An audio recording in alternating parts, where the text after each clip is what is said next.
नमस्कार, मैं प्रीतेश सिंह और आप देख रहे हैं लाइव टाइम्स का ग्लोबल नेटवर्क। जहां दुनिया रूस यूक्रेन के युद्ध के खत्म होने का इंतजार कर रही है, वहीं दूसरी ओर रूस और यूक्रेन के बीच जंग लगातार तेज होती जा रही है। वहीं रूस ने यूक्रेन पर हाल ही में कई मिसाइल और ड्रोन हमले किए हैं, जिसको लेकर रूसी राष्ट्रपति व्लादिमीर पुतिन ने 190 ड्रोन और मिसाइल दागने की बात कही है। आपको बता दें, इसके तुरंत बाद ही यूक्रेनी राष्ट्रपति जेलेंस्की ने रूस पर क्लस्टर बमों का इस्तेमाल करने का भी आरोप लगाया है। साथ ही जेलेंस्की ने भी रूस को कड़ा जवाब देने की बात कही है। ऐसे में संघर्ष और तेज होने की आशंका पैदा हो गई है। वहीं पुतिन ने तो परमाणु हमले तक की धमकी दे दी है, जिससे लग रहा है कि रूस और यूक्रेन के बीच का युद्ध पूरी दुनिया के लिए संकट बन सकता है। साथ ही इसके आसानी से खत्म होने के भी आसार नजर नहीं आ रहे हैं। लेकिन ट्रंप के करीबी ने दावा किया है कि रूसी राष्ट्रपति व्लादिमीर पुतिन डोनाल्ड ट्रंप के अमेरिकी सत्ता में लौटने से डरे हुए हैं। और इतना ही नहीं, ट्रंप के राष्ट्रपति पद की शपथ लेते ही यह युद्ध समाप्त हो जाएगा। वहीं रूस ने 24 फरवरी 2022 को यूक्रेन पर धावा बोला था, जहां सबको लग रहा था ये युद्ध एक हफ्ते में खत्म हो जाएगा। वहीं यह युद्ध 1000 दिन से भी ज्यादा चल चुका है, जिसमें लगभग 40,000 से ज्यादा मौतें हो चुकी हैं।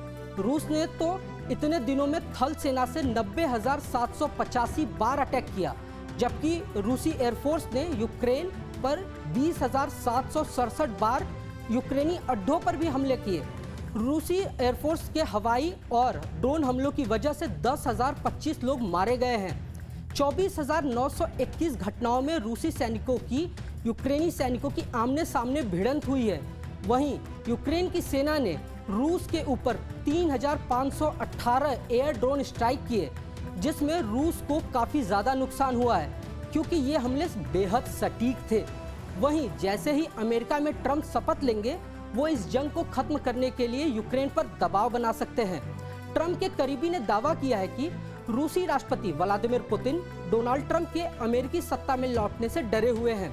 इतना ही नहीं, ट्रंप के राष्ट्रपति पद की शपथ लेते ही युद्ध समाप्त हो जाएगा। द सन की रिपोर्ट के अनुसार heritage foundation think tank headquarter के केविन रॉबर्ट्स ने दावा किया है कि ट्रंप के राष्ट्रपति पद संभालने के कुछ दिन के अंदर ही रूस यूक्रेन युद्ध को खत्म करा देंगे। हालांकि रॉबर्ट्स ने यह भी कहा है कि इसके लिए यूक्रेन को कुछ समझौते करने पड़ेंगे।